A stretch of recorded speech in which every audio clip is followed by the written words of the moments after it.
പ്രിയമുള്ളവരെ, ഒരു മതവും മറ്റൊരു മതത്തെ ഇല്ലായ്മ ചെയ്യാൻ പഠിപ്പിക്കുന്നില്ല. ഓരോ മതത്തിൻ്റെയും ചിഹ്നങ്ങൾ മറ്റു മതക്കാരെ ഭയപ്പെടുത്താനുള്ളതുമല്ല.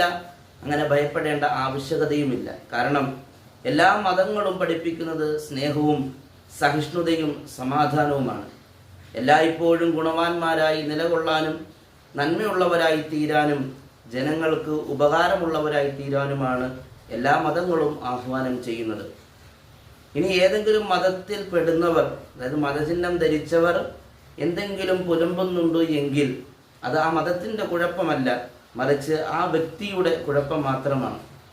നാം നിലകൊള്ളുന്ന ഈ ഇന്ത്യ മഹാരാജ്യത്തിൽ ഏതൊരു വ്യക്തിക്കും അവൻ ഇഷ്ടപ്പെടുന്ന മതത്തെ സ്വീകരിക്കാനും അതിൻ്റെ ആചാര അനുഷ്ഠാനങ്ങൾ നിർവഹിക്കാനും അത് പ്രചരിപ്പിക്കുവാനുമുള്ള സ്വാതന്ത്ര്യം ഭരണഘടന നൽകുമ്പോൾ ഒരു മതത്തിൻ്റെ മാത്രം സ്വാതന്ത്ര്യത്തിൽ കൈകടത്തുന്നത് തികച്ചും ദുരുദ്ദേശപരമാണ്. ജനങ്ങളെ മതത്തിൻ്റെ പേരിൽ ഭിന്നിപ്പിച്ചുകൊണ്ടുള്ള രാഷ്ട്രീയ നേട്ടം തന്നെയാണ് ലക്ഷ്യം വെക്കുന്നത്. കുരിശ് ധരിച്ചവരും തലയിൽ തട്ടമിട്ടവരും കുറി തൊട്ടവരും ഒന്നിച്ചു നിന്നാണ് നമ്മുടെ രാജ്യത്തെ നയിച്ചിട്ടുള്ളത്.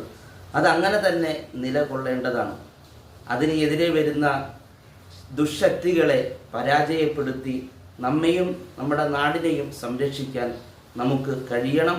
അതിന് സാധിക്കട്ടെ.